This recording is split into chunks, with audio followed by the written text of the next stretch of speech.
ये जो नेटफ्लिक्स हुआ, अमेजन प्राइम हुआ, इस तरह के जो ओटीटी प्लेटफॉर्म्स हैं, ये लोग कंटेंट का अकाउंटिंग कैसे करते होंगे, इसको लेकर के हमेशा मन में एक जिज्ञासा रहती है। सो इसका आंसर ये है कि इनके यहाँ पे दो तरह के कंटेंट होते हैं।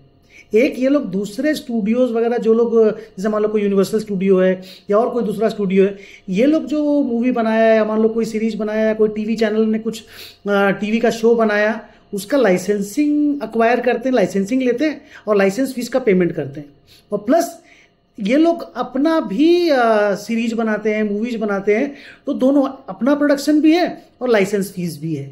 तो दोनों को ही ये लोग कंटेंट असेट बोल करके अपने बुक्स में as an intangible non current asset लिखते हैं।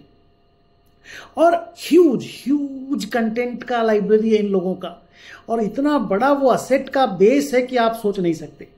और फिर उसको अमोर्टाइजेशन करना पड़ता है। तो नॉर्मली क्या होता है, अब लाइसेंस तो मान लो n नंबर ऑफ ईयर्स के लिए है, तो n नंबर ऑफ ईयर्स में अमोर्टाइज कर देंगे।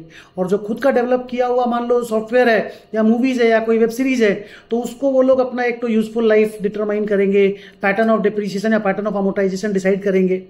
तो मेजॉरिटी ऑफ द केसेस में ये लोग क्या करते हैं कि 4 साल के अंदर अंदर 90% ऑफ द कंटेंट असेट को अमोर्टाइज कर देते हैं।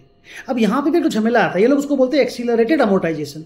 अब यहां पे भी एक झमेला आता है कि 4 साल में भी जो पहला वाला साल होता है, पहला साल में पहला जो 5-6 महीना होता है, उसी में मेजर लोग जिनको देखना होता है वेब सीरीज वगैरह, वो लोग देख चुके होते हैं। बाद में तो बहुत कम लोग फर्दर देखते हैं। तो एक आर्ग्यूमेंट किया जाता है कि भाई बहुत ज्यादा मोर देन 70-80% डिप्रिसिएशन, तो या अमोर्टाइजेशन में डिप्रिसिएशन के सिनोनिम के रूप में यूज कर रहा हूं, वो तो पहले साल में ही हो जाना चाहिए। तो ये एक डिबेटेबल टॉपिक है, but that is what they do normally for amortisation.